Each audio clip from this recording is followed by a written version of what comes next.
So, has an 8-minute YouTube video literally debunked an argument that's been around for literally thousands of years? The short answer to this question is no. The long answer to this question is no.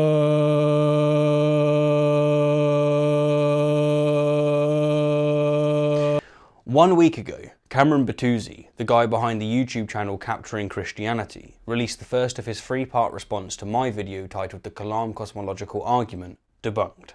And this is my response to that first part. Let's get straight to it. This is a Kalam reply to Capturing Christianity. I know, terrible pun, and honestly, I'm not really a big fan of puns. But in honour of Justin Brierley, who graciously hosted a debate between me and Blake Jonta on this very argument, I thought I'd make an exception. Let's keep Kalam and carry on.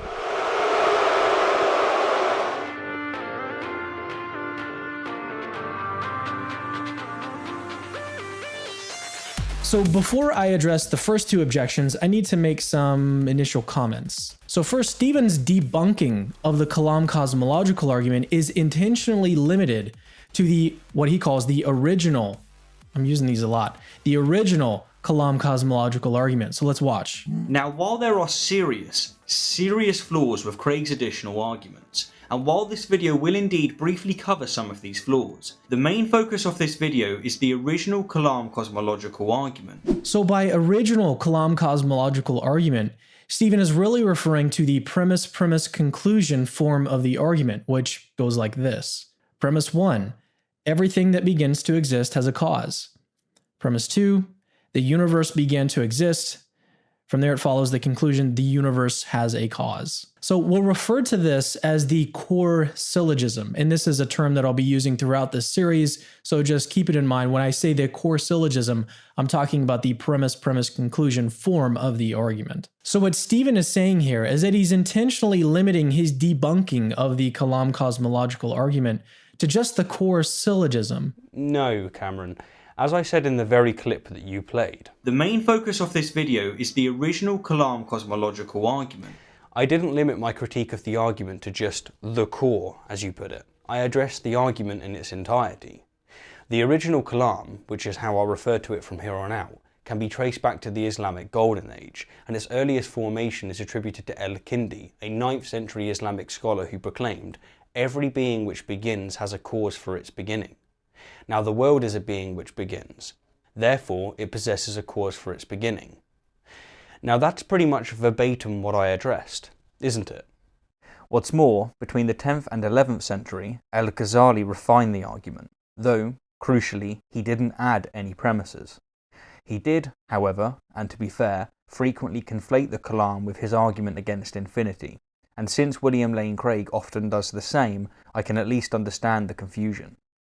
However, understanding aside, I addressed the whole of the original Kalam.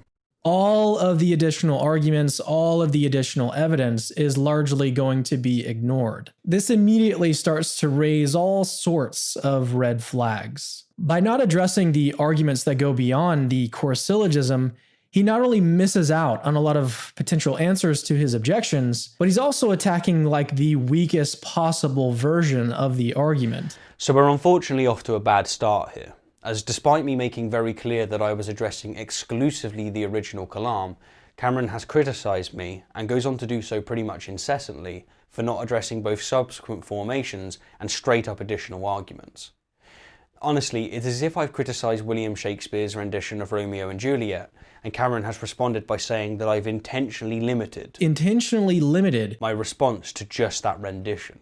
But think about this for a second. Like, can you honestly criticize a movie by only watching the first 5 minutes? Like, the opening sequence, first 5 minutes of the film might raise some interesting questions, but you can't give an informed view if you're not going to watch the whole thing. So first off, of course one can fairly criticise a film within the first 5 minutes, just so long as the criticism doesn't necessitate watching further. For example, here's History Buffs, an absolutely awesome channel, by the way, fairly criticising the opening scene of Braveheart. So the movie begins in 1280 after the death of the Scottish king Alexander III and... no wait. Hold on, that doesn't sound right. Sorry guys, let me just look this up really quickly. King Alexander reigned from the 6th of July 1239 to the 19th of March 1286. Are you kidding me? They couldn't even get the sodding dates right? Now, one doesn't need to watch the rest of the film to make that fair and accurate criticism, do they? Likewise, when the first premise of an argument is, whatever begins to exist has a cause, it's perfectly fine to say, whoa, would you like to substantiate that claim, good sir? Perhaps you could start by showing a single example of something beginning to exist ex nihilo, as opposed to ex materia, because I bet you can't. Seriously, go on. Just one example. And so, 5 minutes into the blockbuster that is the Kalam, we find that it's worse than Braveheart, and that's saying something.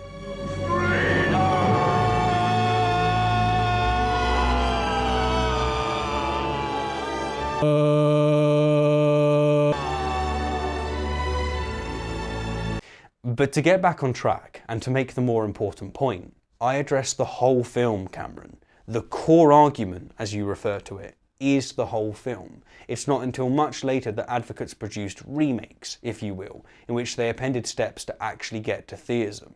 All right, let's move on to his objections. So Stephen's first objection says that even if we accept the conclusion of the Kalam, and remember we're talking about the core syllogism, that doesn't even remotely support God's existence. That's actually what he says. Let's watch.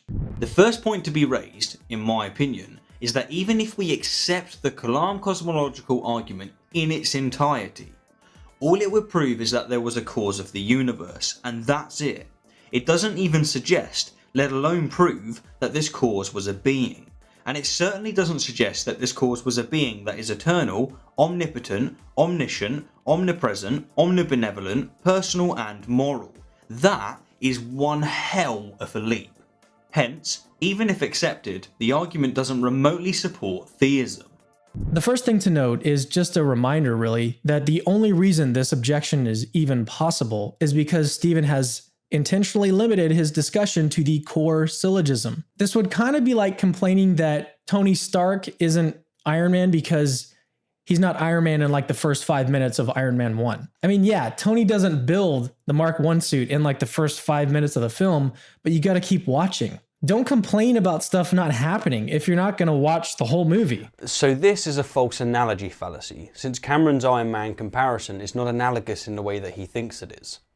He's right, of course, when he says that the claim that Tony Stark is not Iron Man cannot be inferred from the first 5 minutes of the film, since it's not until the 35-minute, 33-second mark that Iron Man is truly revealed. Yeah, that's right, Cameron, you made me watch the damn film again. Thanks.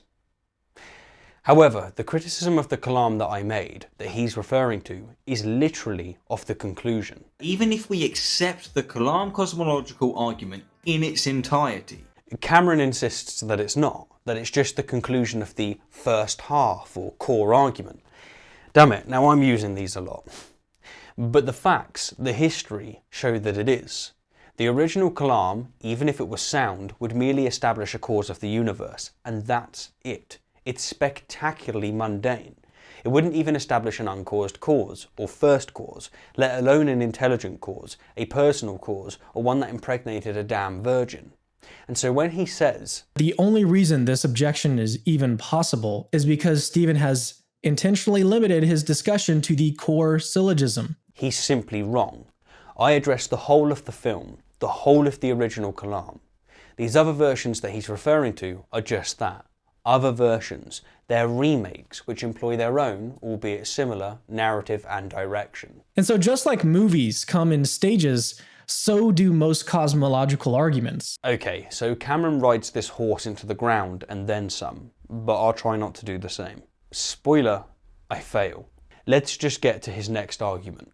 The first stage argues for a cause for the universe, and then the second stage argues that only God or something like God is the only viable candidate. So now let's watch how Dr. William Lane Craig, the most famous defender of the Kalam cosmological argument, whom Stephen is well aware of, let's watch how he defends stage 2 of the Kalam. No, let's not. Because I wasn't addressing Craig's rendition of the argument, I was addressing Elkindy's. I wasn't addressing Julian Fellowes' Romeo and Juliet, I was addressing Shakespeare's. In the original Kalam, that is, the Kalam of El-Kindi and conceivably El-Ghazali, there is no part 2 as Cameron calls it. And even Craig, the very person he's appealing to, admits this. In fact, here's him doing so immediately after presenting it. So we can summarize Al-Ghazali's argument by means of 3 simple steps. Premise 1, whatever begins to exist has a cause. Whatever begins to exist has a cause. 2, the universe began to exist. And 3, therefore, the universe has a cause. Now, this little argument is so marvelously simple that anybody can memorize it and share it with another person. It just consists of those 3 short steps. Please, Craig, one more time, just for Cameron. It just consists of those 3 short steps. Now, unfortunately, the next few minutes of Cameron's response consists of Craig offering a defense of a premise that's not in the original Kalam, and then Cameron swallowing it wholesale. And what it amounts to is a giant argument from false authority in which Cameron moves the goalpost from the conclusion of the original Kalam to a premise in Craig's Kalam. Given this, it's irrelevant, and so I won't address it here. I will, however, address it within the next few weeks, since I've been meaning to for a while, and this has been a great prompt.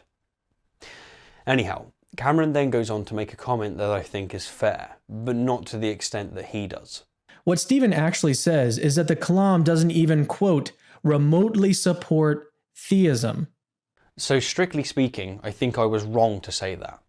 My point was that the original Kalam, even if it were true, wouldn't substantiate an uncaused cause, and thus it wouldn't remotely support worldviews that postulate one, such as Cameron's, Craig's, Aquinas's, and El-Kindi's. However, it would substantiate that the universe had a cause, and that would indeed count as a measure of evidence for those worldviews. But here's the thing, it would also count as evidence for just about every other worldview. Here's how I put it to Blake. It's evidence for Christianity in the same way that a headache is evidence for cancer. It could also be evidence for sleep deprivation. It could be evidence for many, many other things, you know, the common cold, smallpox. So evidence for everything is evidence for nothing. However, I take it as pretty obvious that even if the Kalam doesn't get you all the way to classical theism, it still rules out a bunch of possibilities like atheism, naturalism, materialism, and so on. So how exactly does the conclusion, therefore the universe had a cause, rule out atheism, for example? That is, the state of not being convinced that a god or gods exist. Indeed, it doesn't. It's perfectly compatible with that position. Hence, at this point, I think Cameron is completely talking past me, because he's dismissing entire worldviews, erroneously, I might add, by assuming the soundness of a premise that isn't in the original Kalam. And this is just a little probability stuff, but ruling out possibilities causes you to redistribute the probabilities, which basically means that the probability for theism goes up by default. Whoa, Nelly, what's with all the gish galloping? And yes, I'm going to use every opportunity to self-debunked. Buy yours now! So, with respect to everyone's time, I'm going to have to pick and choose my battles here, as Cameron makes a hell of a lot of assertions in a very short amount of time. On the note of probability, I'll say 2 things. 1. Since theism and atheism are a dichotomy, that is, they're jointly exhaustive and mutually exclusive, if one was ruled out, it still rules out a bunch of possibilities like atheism. The other would be validated entirely. Therefore, the Kalam wouldn't just support theism, it would outright prove it. And 2, naturalism and many forms of materialism are compatible with both theism and atheism, and so Cameron's argument is therefore a non sequitur. It's as illogical as saying that ruling out other possibilities, such as capitalism, socialism, and communism, means that the probability of ghosts existing goes up by default. That's just sort of basic probability. Indeed, it's basic probability, guys. Keep up. And so if the Kalam raises the probability of theism, then obviously it supports theism. And to be honest, I've never really understood why atheists raise this objection to the argument because, it rules out atheism. So... Okay, so at this point, I trust that it's really quite clear that Cameron is equivocating the conclusion of Craig's additional argument with the conclusion of the original Kalam, because the only way that you can conclude that the original Kalam rules out atheism is to refer to the conclusion of a completely different argument. The universe having a cause is perfectly compatible with there being no God. Now, second, it's a mistake to assume that Craig's stage 2 case is the only stage 2 case out there for the Kalam. Yeah, and it's a mistake to assume that Julian Fellowes' version of Romeo and Juliet is the only other version out there. Okay, I'm perhaps having a little bit too much fun now. Now, there are other really serious problems with Stephen's first objection, which I don't have time to go into. Wait, what? But you haven't addressed David Hume's criticism of the original Kalam's conclusion, let alone Immanuel Kant's or Bertrand Russell's. Cameron, why are you intentionally limiting your critique of my criticism to my criticism? What's going on, bruh? Don't turn the film off now. You're only 5 minutes in. All right, let's move on to his second objection. His second objection says that the Kalam is not a first cause argument. Let's watch. A second problem that arises even if we accept the argument is that while it would prove that the universe had a cause, it wouldn't prove that this cause itself was without a cause. Or in other words, it wouldn't prove that a first cause existed, which for a first cause argument is pretty damn ridiculous. Again, we see Stephen sort of selectively consider only the core syllogism and ignore everything else. Nope, not going there again. But Craig will. It just consists of those 3 short steps.